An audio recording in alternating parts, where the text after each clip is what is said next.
What is up, you guys? Master Cars Review here, and today I'm at Chevy Lebanon taking a look at the brand new 2021 C8 Corvette. It's the first one that has arrived. It's freshly arrived actually, got here 2 days ago, and as you can see, it looks really nice with the beautiful LED headlights. I love the way this car looks. We have nice black accents over there on the bottom with the intakes. The way this hood is designed kind of reminds me of the Lamborghini Aventador. It's complemented by the yellow accents over here, yellow brake calipers, as well as the yellow interior. I'm gonna be jumping into the interior later, but let me just complete my walk around the back. Wow.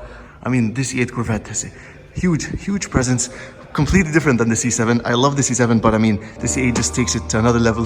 The switch to a mid-engine layout on the Corvette has been in the works since the late 50s, led by the famous Zora, known for his relentless work in making the Vette the icon it is today. There's been 9 beautiful-looking mid-engine concept Vettes, which never made the cut up until the C8. For 2021, you're offered 3 trim levels, starting at just over $60,000 for the base 1LT coupe. Spending extra for the 2 or 3LT gets you a wide range of goodies, including a front lift system with memory function.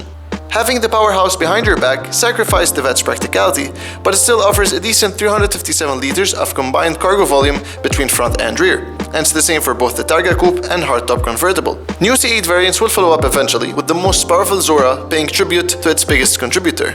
Alright, so sitting inside the new Chevy Corvette, the first thing you notice is how driver-focused this car is. I mean, you have this really high differentiator between you and the passenger, so you feel really snug sitting right here, and everything is right to your reach. I mean, you don't have to reach out to anything. It's all, really close to you. Over here, the overload of buttons that we have are all climate control settings, so there's that. Taking a look at the steering wheel, it's a new redesigned steering wheel. It's 2-spoke, and I love the way it looks. I mean, it feels really nice. It has this square shape. You have big paddle shifters behind that. They're aluminum paddle shifters. And then behind that, we have a 12-inch digital display, obviously. And then you have an 8-inch center display. It doesn't get navigation on the 1LT, but on the 2LT and 3LT, the only 3 trim levels that you get, well, you get navigation on that. Let me just turn on the ignition right here. The interesting thing to point out is that there's no door handle. I actually stood here for like 30 seconds figuring out how to open the door, but actually it's a button over here which you open up. You have this big door with the nice Bose speaker over here. I really like the quality and the material in this car. It's really impressive.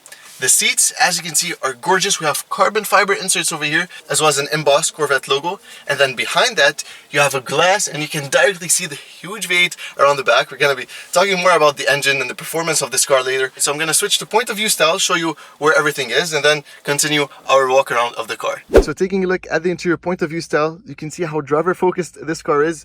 You have the nice materials over here with the buttons to control either the display over here or the cruise control, for example, and the yellow strip at 12 o'clock. I'm not a huge fan of the quality of the screen, but it's really responsive and easy to use. I mean, it's very intuitive, very similar to other Chevy products. And then below that, you have gear selection. For example, R, you just pull it up, and D, you just pull it up like this, and then for neutral, just press it, as well as the P.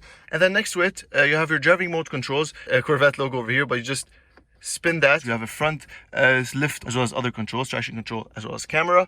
Over here, sole climate control. As you can see, nothing too fancy.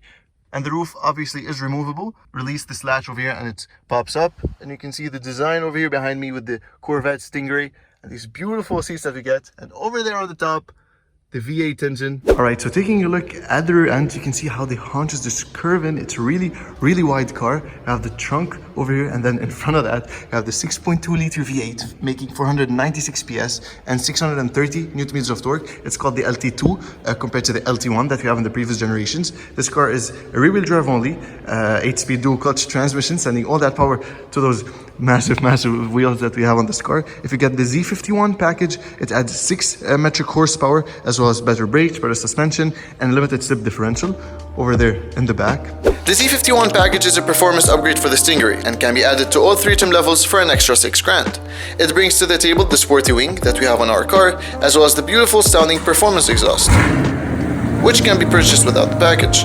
The hype around the Corvette has been the biggest yet for the brand, and I say brand since we're likely to see the Corvette as a standalone sub-brand, with a potential electric SUV, perhaps just like Mustang. This probably doesn't sound all that great to purists, but I believe it's a compromise for us to still get a V8 on the Vette. If Corvette as a brand sells enough EVs, it'll bring down its overall carbon footprint, allowing the V8 to coexist for a longer time.